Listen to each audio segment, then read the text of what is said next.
नमस्कार, स्वागत है आप सभी का। मैं हूं आपके साथ कुमार कुणाल धीरज। आप देख रहे हैं लोकतंत्र और लोकतंत्र में बातचीत करेंगे एक सवाल की, क्या पाकिस्तान होगा टुकड़े टुकड़े? जी हाँ, बिल्कुल सही सुना है आपने। एक तरफ जहां पाकिस्तान भारत को लहूलुहान करने की कोशिश कर रहा है, तो वहीं दूसरी तरफ पाकिस्तान खुद अपनों से लहूलुहान हो रहा है। बगावत के खंजर से पाकिस्तान के टुकड़े टुकड़े होने के कगार हैं। पाकिस्तान कई चुनौतियों का सामना कर रहा है, जिसमें गिलगिट बाल्टिस्तान क्षेत्र में व्यापक प्रदर्शन शामिल है। स्थानीय लोग खनिज, जमीन और बिजली संकट के खिलाफ सड़कों पर उतरे हैं। सरकार और सेना की नीतियों का विरोध कर रहे हैं। पाकिस्तान चारों ओर से घिरता हुआ नजर आ रहा है। जम्मू कश्मीर के पहलगाम में आतंकी हमला करने के बाद भारत एक ओर ताबड़तोड़ एक्शन कर रहा है, वहीं दूसरी ओर पाकिस्तान अधिकृत गिलगिट बाल्टिस्तान यानी पीओजीबी में लोगों ने पाक सेना और सरकार के खिलाफ विरोध प्रदर्शन किया। लोगों ने चेतावनी देते हुए कहा कि अगर वह जमीन कब्जा करने आएंगे तो उनके कब्र यहीं पहाड़ पर बना दिए जाएंगे। गिलगिट बाल्टिस्तान में लोग खनिज, जमीन और बिजली संकट को लेकर पाक सरकार और सेना के खिलाफ सड़कों पर उतर आए हैं। शिगर जिले में बड़े पैमाने पर प्रदर्शन हुआ है। शिगर में प्रदर्शन कर रहे सैकड़े लोगों ने आवाज उठाई कि कब्जे पर कब्जा नामंजूर है। लोगों ने आरोप लगाया कि पाक सरकार बिना अनुमति के वहां के लोगों की संपत्ति हड़पना चाहती है। K2 एक्शन कमेटी द्वारा शिगर जिले में आयोजित विरोध प्रदर्शन में तिसर, बाशो, हैदराबाद, डासू समेत आसपास के लोग शामिल हुए। ये लोग बैनर लेकर आए थे जिन पर लिखा था, यहाँ की प्राकृतिक संसाधनों पर स्थानीय लोगों का अधिकार है और उसे सुरक्षित रखा जाए। लोगों के बीच डर है कि पाकिस्तान की ओर से खनिजों को लेकर लाए जाने वाले नए कानून से उनकी आजीविका खतरे में पड़ जाएगी। वहीं पाकिस्तानी सेना के एक अधिकारी ने पहलगाम हमले की पोल खोल दी है। उसका कहना है कि पाकिस्तान आर्मी चीफ असीम मुनीर के बयान की वजह से पहलगाम में आतंकी हमला हुआ है। असीम मुनीर ने हाल ही में भारत पाक बंटवारे और हिंदू मुस्लिम को लेकर एक बयान दिया था। इसको लेकर पाक सेना में ही बगावत हो गई। भारत से तनाव के बीच पाक सेना ने विद्रोह कर दिया है। एलओसी पर तैनात जनरल बुखारी के नेतृत्व वाली 11वीं कोर से 500 सैनिक और 100 कमांडरों ने इस्तीफा दे दिया है। बलूच विद्रोही पहले ही चीन पाकिस्तान आर्थिक गलियारा और ग्वादर बंदरगाह से चीन को बाहर निकालने की मांग कर चुके हैं। अब सिंध में भी एसआरए ने कराची बंदरगाह पर चीनी प्रभाव का विरोध शुरू कर दिया है। उधर भारत ने सिंधु नदी समझौते को स्थगित कर दिया। पाकिस्तान के अंदर भी लपटें उठ रही हैं। पाकिस्तान की सरकार सिंध प्रांत में सिंधु नदी पर नहरों का जाल बिछाने की परियोजना पर काम कर रही थी। इस योजना के खिलाफ सिंध प्रांत उबल रहा है। राजधानी कराची से लेकर गांव और शहरों के लोगों ने बगावत का झंडा उठा लिया है। सिंध और बलूचिस्तान प्रांत के लोगों का कहना है कि नहर परियोजना के जरिए उनसे भेदभाव किया जा रहा है। पंजाब को ज्यादा पानी मिलेगा। आज हम पाकिस्तान के अंदर भड़क रहे बगावत की आग के कारणों को समझेंगे और समझेंगे कि बगावत से भारत को क्या फायदा है।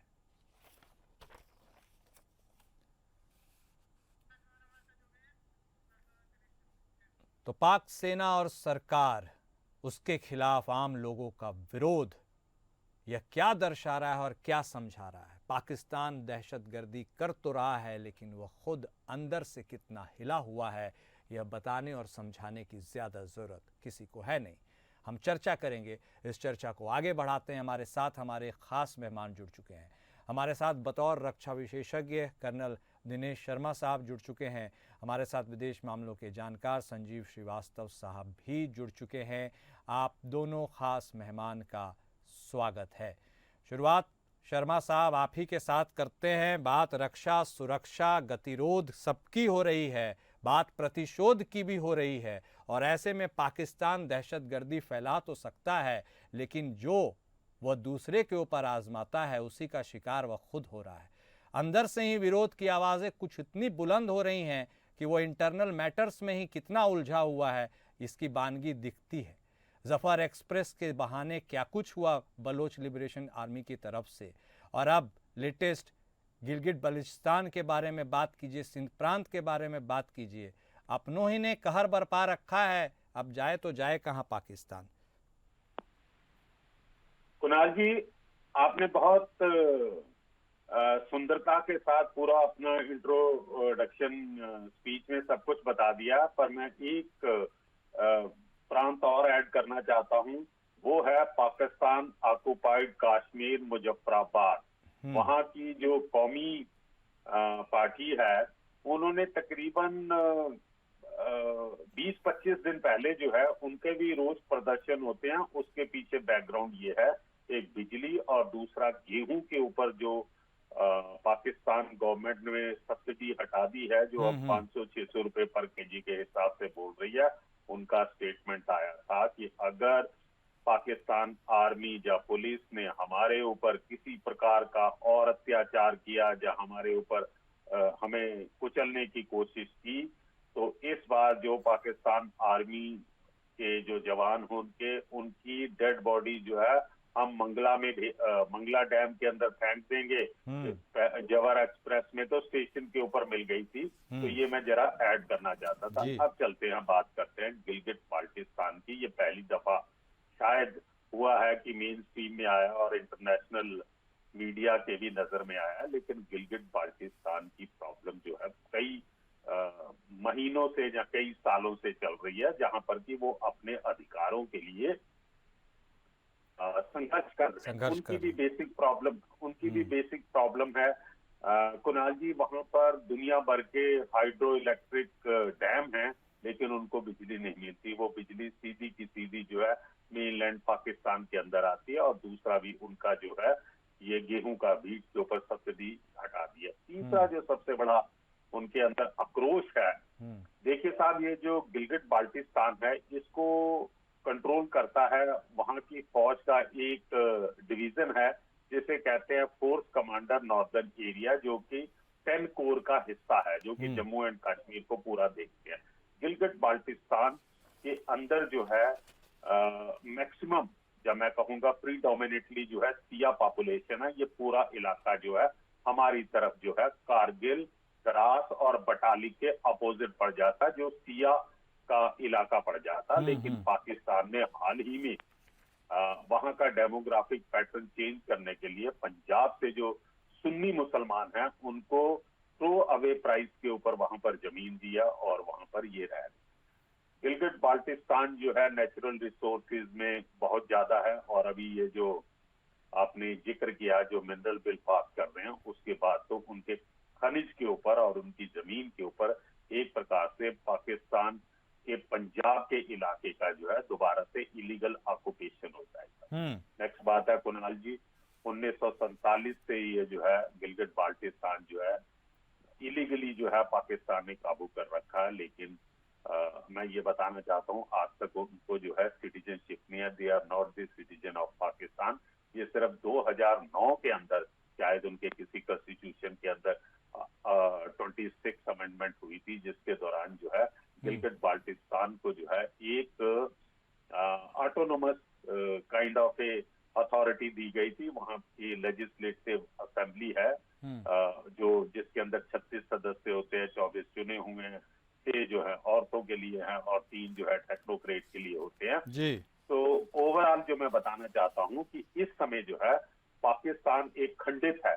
बलूचिस्तान के बारे में डिटेल में आपने बता दिया, उसके बाद एपीके का देख लीजिए, टीटीपी कर रहा, सिंध प्रांत का कर लीजिए। सिंध प्रांत के अंदर आक्रोश बेसिकली अब ज्यादा बढ़ गया है, क्योंकि पाकिस्तान आर्मी ने जो पंजाब के सदन में एक इलाका पड़ता है जिसे चोलिस्तान कहते हैं और लोकल लैंग्वेज में उसे रूही भी कहते हैं, वो है तकरीबन 16,000 स्क्वायर किलोमीटर का इलाका है। पाकिस्तान आर्मी जो है उसको तब्दील करना चाहती है। एक उनका ग्रीन प्लान चला रही है, जिसके तहत जो है ये बाहर के देशों के कारपोरेट सेक्टर को वो 16,000 स्क्वायर किलोमीटर की जमीन देके और उनके ऊपर उनको डेवलप करना चाहती है। लेकिन सबसे बड़ी प्रॉब्लम जो है वो पानी की है, और इंडस रिवर से वो कैनाल निकाल रहे हैं चोलिस्तान के लिए।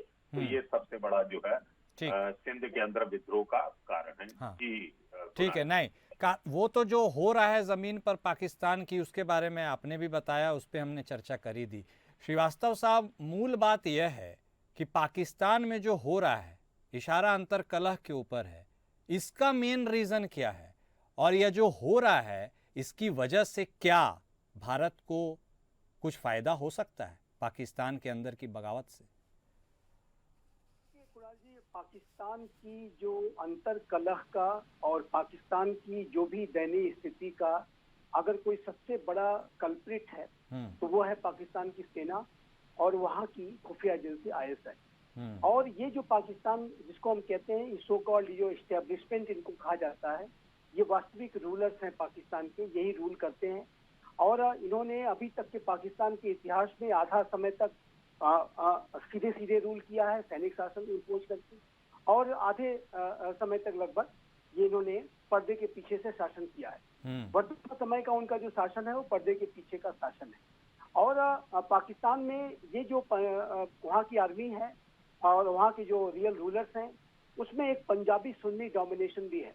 और ये पंजाब के जो उनका जो प्रोविंस है और वहाँ पर जो सुन्नी पॉपुलेशन है, इसी को ये समझते हैं कि यही पाकिस्तान के रियल रूलर्स हैं। और शेष जो अन्य आइडेंटिटीज हैं सभी को वो सेकेंडरी ट्रीटमेंट देते हैं, चाहे वो बलूच हो, चाहे वो पश्तून हो, चाहे वो सिंधी हो। कश्मीर के लोग तो खैर भारत के लोग हैं, उस पर उनका इलीगल ऑक्यूपेशन है। और ये तो रही इथनिक माइनॉरिटीज की बात। रिलीजियस माइनॉरिटीज की तो आप बात ही भूल जाइए। वहाँ पर हिंदू कम्युनिटी जो बची हुई है, जो सिख कम्युनिटी जो वहाँ पे बची है, क्रिश्चियंस हैं, सभी के ऊपर जुल्म सितम होते हैं, सभी के ऊपर, और उनकी जो बच्चियों को अगवा किया जाता है, आधे लोगों से उनकी शादियां करा दी जाती हैं। धर्म परिवर्तन का पूरा एक तंत्र चलता है और जिसमें कि पाकिस्तान के जो कट्टरपंथी हैं और पाकिस्तान की जो पूरी पुलिस फोर्सेस हैं उसमें मिलकर के ऑपरेट करती हैं। और लगातार रिलीजियस माइनॉरिटीज की जो संख्या है वो कम होती जा रही है। पाकिस्तान में शिया सुन्नी के बीच में भी एक टकराव रहता है, क्योंकि जैसा कि मैंने कहा, ये जो सुन्नी डोमिनेशन है वो शिया कम्युनिटी को भी कहीं न कहीं एक नीची नजरों से देखता है। और जैसा कि सलमा साहब ने बताया कि जो पाकिस्तान ऑक्युपाइड कश्मीर और गिलगित बल्तिस्तान की जो शिया बहुल आबादी है उसको भी डेमोग्राफिक ट्रांसफॉर्मेशन करने की साजिश बहुत पहले से कर रहे हैं। और वहाँ पर पंजाब की और अन्य जगहों की जो सुन्नी आबादी को वहाँ पर बसाया जा रहा है, थ्रो अवे प्राइजेस पे जमीन बेची जा रही है। तो ये जो पाकिस्तान का की जो दयनीय हालात हैं और उसका सबसे बड़ा जो गुनहगार अगर कोई है वो पाकिस्तान की सेना है। पाकिस्तान की सेना ने कभी भी वहाँ पर लोकतंत्र की जड़ों को मजबूत होने नहीं दिया और लगातार वो उसको कमजोर करके रखते हैं। और उनको इस बात का भी भय रहता है कि यदि कोई व्यक्ति, इमरान खान जैसा व्यक्ति या कोई अन्य व्यक्ति अगर सामने जमहूरियत को मजबूत करने के लिए आने की कोशिश करता है तो या तो उसको जेल में जाना पड़ता है या तो वो विदेश भागने का रास्ता दिखा दिया जाता है, और यदि नहीं माना तो फांसी के फंदे पर उसको पहुंचा दिया जाता है। तो ये जो पाकिस्तान की जो कड़वी सच्चाई यही है कि पाकिस्तान की जो जमहूरियत है वो दिखावे की जमहूरियत है। वहाँ पर सैनिक शासन अभी भी चल रहा है, वो परोक्ष रूप से इनडायरेक्ट तरीके से सेनाई शासन करती है। लेकिन इतना कहने के बाद मैं ये कहूंगा कि पाकिस्तान की जो सेना है, पाकिस्तान की जो आर्मी के जनरल्स हैं, और आप जानते हैं कि वो आर्थिक तंत्र को भी कंट्रोल करते हैं, राजनीतिक और पॉलिटिकल और मिलिट्री का उनका खैर अपना डोमेन है ही। लेकिन पाकिस्तान की सेना को अब सीधे सीधे आतंकी टारगेट कर रहे हैं। तहरीके तालिबान पाकिस्तान, जो पाकिस्तान के द्वारा ही खड़ा किया गया तालिबान का सिस्टर ऑर्गेनाइजेशन है, वो पूरे पाकिस्तान का तालिबानाइजेशन करना चाहता है, पूरे पाकिस्तान में कट्टर शरिया लॉ लागू करना चाहता है। और इस प्रक्रिया में वो पाकिस्तान की सेना को अपने एक शत्रु के तौर पर देखता है और सीधा सीधा वो जनरल मुनीर और उनकी जो पूरी एस्टेब्लिशमेंट पर हमला कर रहे हैं, खैबर पख्तूनख्वा में हमला कर रहे हैं। और उसी तरीके की जो टैक्टिक्स हैं अब वो BLA और BLF ने भी अख्तियार कर ली हैं और वो भी सीधा सीधा पाकिस्तान के सेना के काफिलों को उड़ा देते हैं, ट्रेन से अगवा कर लेते हैं। और ये जो और इसकी वजह से अगर वर्तमान के हालात पाकिस्तान के देखें तो जनरल मुनीर पहले से ही भारी दबाव में थे। जनरल मुनीर के हाथों से जो सत्ता कमजोर होती जा रही है, पाकिस्तान के जो एस्टेब्लिशमेंट, जो आर्मी और ISI जिसको के रूप में हम जानते हैं, उसके ऊपर बड़े चैलेंजेस आ रहे हैं और वो विफल साबित हो रहे हैं। और अपनी विफलताओं पर पर्दा डालने के लिए ही उन्होंने सारा अटेंशन भारत के फ्रंट पर डाइवर्ट करने की एक साजिश के तहत उन्होंने पहलगाम की घटना कराई है और इसको इस तरीके का रूप देने की कोशिश की है कि हिंदू मुस्लिम हरा दो ताकि और भी इसका बड़ा रूप बन जाए और ताकि सारा अटेंशन जो है भारत के फ्रंट पर चला जाए। और इस तरीके से उन्होंने एक बड़ी साजिश रच डाली और ये उसी तरीके की साजिश है जैसा कि हमास ने इजराइल के खिलाफ लड़ी थी कि इसराइल को आइसोलेट करना है उसी तरीके से ये धार्मिक आधार पर एक साजिश रच डालो ताकि भारत पूरी तरीके से इसमें फंस जाए और पूरा अटेंशन जो है वहां पर चला जाए और वो अपनी स्किल्स को बचा सके, अपनी कमजोरियों पर पर्दा डाल सके। लेकिन इतना कहने के बाद मैं हाँ। इसमें आपके सवाल में यही जोड़ूंगा कि जनरल मुनीर का ये जो असेसमेंट है कि वो इस भारत को एक डाइवर्जन टैक्टिक्स के माध्यम से हिट करना चाह रहे थे, जाहिर है कि उन्होंने बहुत भारी गलती कर दी है और उनकी जो पूरी प्लानिंग है वो उन्होंने काफी बड़े ब्लंडर कर दिए हैं, क्योंकि ये जो नया भारत है, भारत के प्रधानमंत्री श्री नरेंद्र मोदी के नेतृत्व का, वो आतंकवाद को और अपने आप को किसी का टूल नहीं बनने देगा। किसी भारत के आधार पर कोई अपने आप को भारत के ऊपर कायराना हमले करके, भारत के निर्दोष लोगों की नृशंस हत्याएं करके यदि आप अपने आप को बचाने की कोशिश करोगे तो आपको बख्शा नहीं जाएगा, आपको माफ कभी भी नहीं किया जाएगा और इसकी कीमत आपको चुकानी पड़ेगी। और पाकिस्तान की सेना ने वो गलती की है और इसी वजह से भारत ने कार्रवाइयां शुरू कर दी हैं, चाहे वो डिप्लोमेटिक स्ट्राइक हो, डिजिटल स्ट्राइक हो, मिलिट्री स्ट्राइक की तैयारियां चल रही हैं। तो ये जो पाकिस्तान की जो स्थितियां हैं उसके लिए पाकिस्तान की सेना ही और पाकिस्तान की सेना के साथ काम करने वाली वहाँ की जो खुफिया एजेंसी ISI वो जिम्मेदार है। ठीक है, अब चूंकि श्रीवास्तव साहब आपने सेना का जिक्र कर ही दिया है तो एक सवाल शर्मा साहब बनता है कि एक तरफ तो पाकिस्तान डिनाई भी करता है कि हमने पहलगाम का अटैक नहीं करवाया और उसी पाकिस्तानी सेना के एक अधिकारी सूत्रों के हवाले से जो खबर आ रही है वो कह रहे हैं कि जो पहलगाम पर अटैक हुआ है वह तभी संभव हो पाया है जब जनरल मुनीर ने वो भाषण दिया है। इसका मतलब क्रेडिट लेने की भी होड़ में वो लोग लगे हुए हैं। तो वो लोग कह रहे हैं ना, वो कहते हैं न इधर के न उधर के, अब अपने आप में ही फंस के रह गए हैं। और दूसरा सेना से ही रिलेटेड है, जो 11वीं कोर बटालियर है उसके जनरल और उनके जो 100-500 कितनी की संख्या में उनके कमांडर्स हैं उनके भी इस्तीफे की खबर आ गई है। अब आप इस पूरे विरोधाभास को खुद पाकिस्तान सेना के अंदर आप इस पूरे मसले को कैसे देख रहे हैं शर्मा साहब? पहले तो कुणाल जी बहुत अच्छा सवाल आपने किया है। हाँ। शुरुआत करते हैं हम अपने सबसे ऊपर से। सेना में एक सैनिक हूँ साहब, और जब भी किसी प्रकार का संकट आएगा तो मैं अपनी यूनिट के साथ खड़ा रहूंगा और मेरा यही मुद्दा रहेगा कि मेरी यूनिट की सुरक्षा जो है वो मेरा सबसे पहले, ये मेरा धर्म है, मेरा कर्तव्य है, मेरा एज ए कर्नल या कमांडिंग ऑफिसर मेरा ये काम है। दूसरी तरफ आप देखिए, जैसे ही युद्ध के बादल मंडराए तो जनरल मुनीर और कुछ जो टॉप रैंकिंग जनरल्स हैं उन्होंने एक चार्टर्ड प्लेन के अंदर अपनी फैमिलीज को विदेशों में भेज दिया।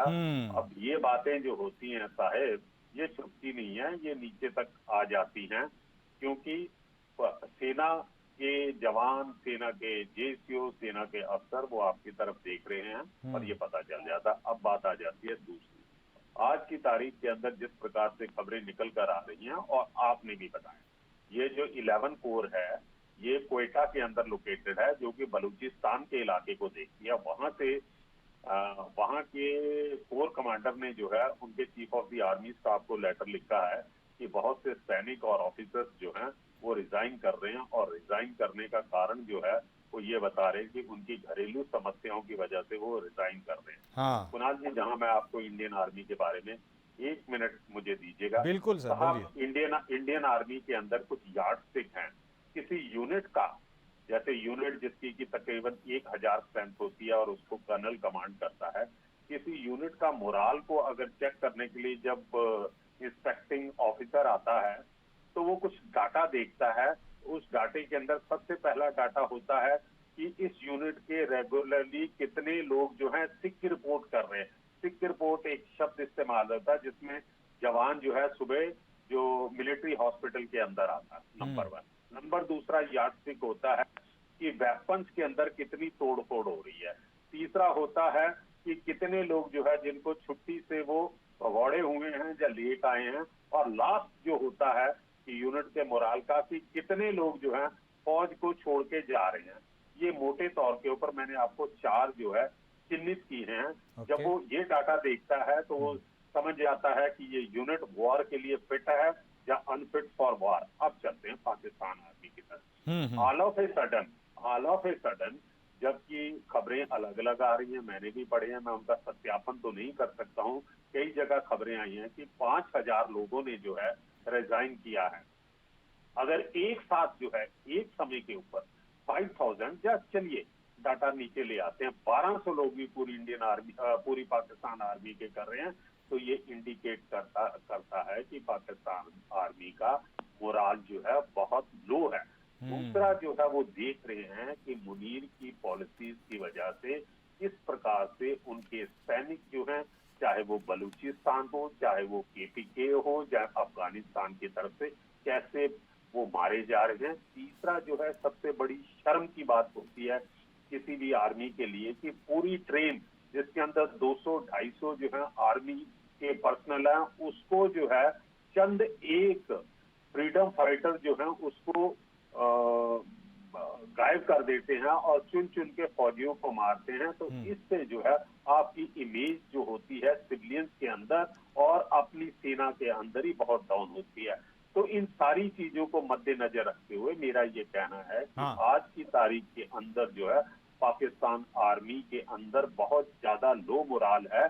और इवन जो खबर आई है, मैं कंफर्म तो नहीं कर सकता हूँ, मांगला के अंदर इनकी 1 कोर है, 1 कोर हेडक्वार्टर है, जिसको कि कहते हैं स्ट्राइक फोर्स, जो ऑफेंसिव के लिए निकलती है, जो मतलब बाकी टोटल पाकिस्तान के पास 9 कोरे हैं, 7 जो है डिफेंस के लिए हैं और 2 जो है हमला करने के लिए। एक है उसमें से एक है 1 कोर जो मांगला के अंदर है। खबर ये आ रही है कि मांगला का जो कोर कमांडर है उसका नाम है लेफ्टिनेंट जनरल बुखारी, उसने भी जो है कल रात को रिजाइन किया है अपनी पारिवारिक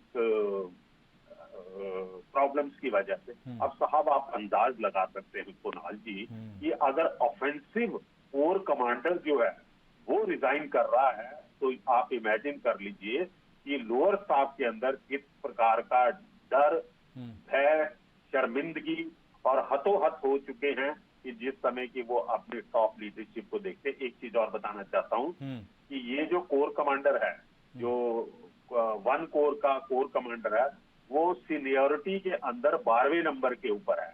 अगर मुनीर को नवंबर के अंदर एक्सटेंशन नहीं मिलती है तो वो भी कंसिडर होगा chief of the army staff बनने के लिए।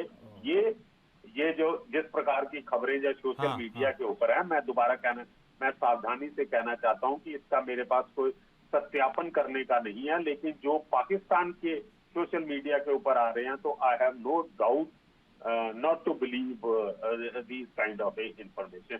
तो आज की हालत के अंदर अब आ जाते हैं फाइनल मेरे टेक के ऊपर। देखिए साहब, आज समय बड़ा अनुकूल है, आज आप एक अच्छी पोजीशन के ऊपर हैं और ये सही समय है कि पाकिस्तान आर्मी को एक अच्छा सबक सिखाया जाए ताकि आने वाले दिनों में वो इस प्रकार की हिमाकत ना कर सके और ऐसे एक्शन लिए जाएं कि पाकिस्तान आर्मी खुद ही ये इनके chief of the army staff general Munir को फोर्स करती है कि उसको वहां से रिजाइन करे या वहां से निकाले या जो भी एक्शन ले, ताकि जो मुनीर ने ह्यूमिलेशन लाया है अपने पाकिस्तान देश के लिए, पाकिस्तान के देशवासियों के लिए और पाकिस्तान आर्मी के लिए, क्योंकि आर्मी चाहे कोई भी आर्मी हो, आर्मी का एक अलग से एथिक्स होते हैं, एक अलग से डिसिप्लिन होता है और किसी भी देश की जनता जो होती है वो जिस समय भी उनके ऊपर किसी प्रकार का भी, चाहे नेचुरल कैलेमिटी हो, चाहे लॉ एंड ऑर्डर सिचुएशन हो या बाहर से युद्ध हो, जैसे ही आर्मी पहुंचती है उस इलाके के अंदर वो एक ठंडी सांस लेते हैं कि भाई अब आर्मी आ गई है, अब सब कुछ ठीक हो जाएगा। इस प्रकार की और उनके विश्वास को कुणाल जी, उनके विश्वास को आप अपनी आवाम, चाहे वो इंडियन आर्मी है भारत के लोगों के लिए या पाकिस्तान आर्मी है उनके आवाम के लिए, अरे आप कैसे जनाब, आप कैसे अपने आवाम का, जो लोग अपना पेट काट के आपको टैक्स से आपको फर्स्ट क्लास वेपन दे रहे हैं, आपको तनख्वाह दे रहे हैं, आप कैसे उस आवाम को जो है धोखा दे सकते हैं।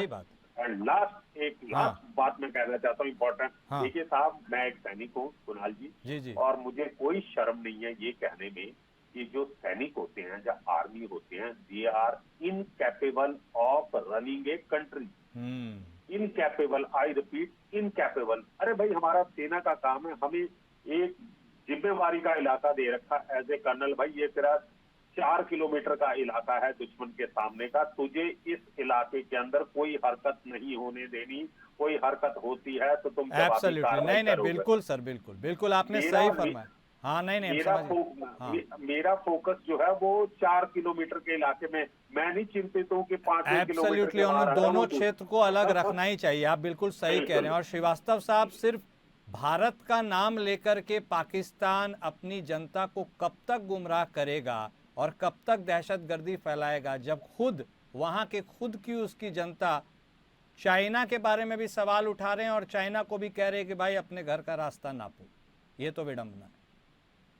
देखिए, ये जो माइंडसेट है पाकिस्तान का, इसको कहते हैं ऑस्ट्रिच माइंडसेट। और जब कभी भी आप ऑस्ट्रिच के बारे में जानते हैं, पक्षी होता है, और उसकी ये प्रवृत्ति होती है कि जब कभी वो तूफान आते हुए देखता है डेजर्ट में, तो अगर तूफान आ रहा है तो वो अपने सिर को बालू में छुपाने की कोशिश करता है और ये सोच करके छुपाने की कोशिश करता है कि तूफान, उसका सिर छुप गया, तूफान दिख नहीं रहा है तो वो तूफान नहीं है। और ये इस तरीके की जो सोच है, इस तरीके की प्रवृत्ति है, अपने आंखों में पट्टियां डाल लेना या दूसरों की आंखों में धूल झोंकने की कोशिश करना, ये जो पाकिस्तान की हरकतें हैं, ये पाकिस्तान का उसने हमेशा से बुरा किया है। पाकिस्तान को रसातल में ये ले गए हैं। जाहिर है कि भारत के लिए तो उन्होंने चुनौतियां पैदा की ही हैं, लेकिन ये जो सबसे बड़ा अगर इसका खामियाजा, जो ये डाइवर्जनरी टैक्टिक्स अपनाते हैं, इंडिया सेंट्रिक टैक्टिक्स अपनाते हैं, उसका सबसे बड़ा खामियाजा पाकिस्तान को ही भुगतना पड़ा है। बहुत सारे पाकिस्तानी जर्नलिस्ट हमारे साथ अनेक चैनलों पर बैठते हैं और हम जब कभी भी हमें मौका मिलता है, मुझे मौका मिलता है, मैंने उनको बार बार इस बात की सलाह दी है कि आप ये इंडिया सेंट्रिक अप्रोच त्याग दें, तुरंत छोड़ दें, और ये इंडिया सेंट्रिक अप्रोच रखना। उनसे जब भी कोई पाकिस्तान की आंतरिक स्थितियों के बारे में कभी कोई सवाल किया जाता है तो तुरंत वो भारत से तुलना शुरू कर देते हैं। हाँ। और यहाँ तक कि वहाँ की जो इंटेलेक्चुअल्स हैं, उनकी भी, और तमाम जो पत्रकार कम्युनिटी है, उस सभी उनके अंदर भी यही प्रवृत्तियां हैं। और ये जाहिर है कि वहाँ की आर्मी के द्वारा ही सब सिखाई पढ़ाई और उन्हीं के अनुसरण करते हैं। तो ये जो पूरी पाकिस्तान की जो सोच है, जो इंडिया सेंट्रिक सोच है, वो पाकिस्तान के लिए बहुत घातक रही है। और इसकी वजह से पाकिस्तान अपने डेवलपमेंट पे, अपने ग्रोथ पे नहीं फोकस कर पाया। सही बात। बांग्लादेश में तो हाल की स्थितियां खराब हुई हैं, लेकिन यदि आप शेख हसीना के कार्यकाल तक देखें तो बांग्लादेश अपने ऊपर फोकस कर रहा था। बांग्लादेश बहुत बाद में बना था और उसने शानदार विकास किया था, शानदार प्रगति की राह पे आगे बढ़ रहा था। लेकिन अब ये बांग्लादेश को भी पाकिस्तानी बनाना चाहते हैं, वहां पर भी एक्टिव हो गए हैं। तो ये बांग्लादेश की स्थितियां हम जानते हैं कि वहां पर पाकिस्तान किस तरह से इंटरवीन कर रहा है। लेकिन ये जो पाकिस्तान की जो इंडिया सेंट्रिक अप्रोच है और भारत के फ्रंट पर सारा अटेंशन डाइवर्ट कर लेना और वहां उसके बाद अपने कमजोरियों पर पर्दा डालने की सोच के तहत, ये पाकिस्तान को बचा नहीं पाएंगे। पाकिस्तान अगर इससे सोचेगा कि ऐसा करके वो अपने आप को बचा लेगा अपनी मुसीबतों से, तो ऐसा होने वाला नहीं है। वो और अधिक रसातल में जाएगा और अधिक अंधकार में स्थितियां बनेंगी। और अब तो आज का तो ये जो भारत है, उसमें आप यदि डाइवर्जनरी टैक्टिक्स को अपना करके भारत के फ्रंट पर अगर चुनौती खड़ा करके ये सोचेंगे कि ये भारत रिस्पॉन्ड नहीं करेगा, ये पहले वाला भारत नहीं रहा, ये 26/11 वाला भारत नहीं है कि उस समय की सरकार नहीं है कि आप इतना बड़ा हमला भी कर दें और यहाँ पे सरकार कुछ करे भी ना। ये आज का नया भारत है, प्राइम मिनिस्टर मोदी के नेतृत्व का नया भारत है। और इसी वजह से मैं कहता हूँ कि जनरल मुनीर ने बहुत भारी गलती की है। उनके जो कैलकुलेशंस हैं वो भारत को और भारत के प्रधानमंत्री श्री नरेंद्र मोदी को और आज के नए भारत को समझने में पूरी तरह से विफल साबित रहे हैं। और उन्होंने एक रेड लाइन क्रॉस कर दी है और ऐसे में जाहिर है कि उसकी जो कॉस्ट है, उसकी जो कीमत है, में चुकानी पड़ेगी। और भारत ने कार्रवाइयां शुरू कर दी हैं और भारत ने जो डिफरेंट एक्शंस भारत ले रहा है और कम्प्रेहेंसिव प्लानिंग के तहत कार्रवाइयां की जा रही हैं। सिर्फ मिलिट्री नहीं बल्कि अनेक फ्रंट पे एक्शन शुरू हो गए हैं। और मेरा ऐसा मानना है कि ये सस्टेन तरीके से चलने चाहिए। और जाहिर है कि पाकिस्तान के आतंकवादी चरित्र पर लगाम लगाने का यही तरीका है कि उसको उसके कृत्यों की सजा दिलाई जाए। करेक्ट। और श्रीवास्तव साहब और शर्मा साहब, देखिए बैठकें भी इतनी ताबड़तोड़ चल रही हैं, बेनतीजा थोड़ी ना रहने वाली हैं। इन बैठकों में कुछ तो हो ही रहा होगा। खैर, वक्त तय करेगा।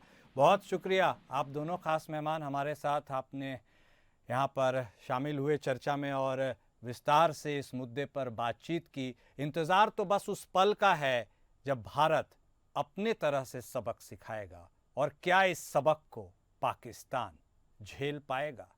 लोकतंत्र में आज बस इतना ही। नमस्कार।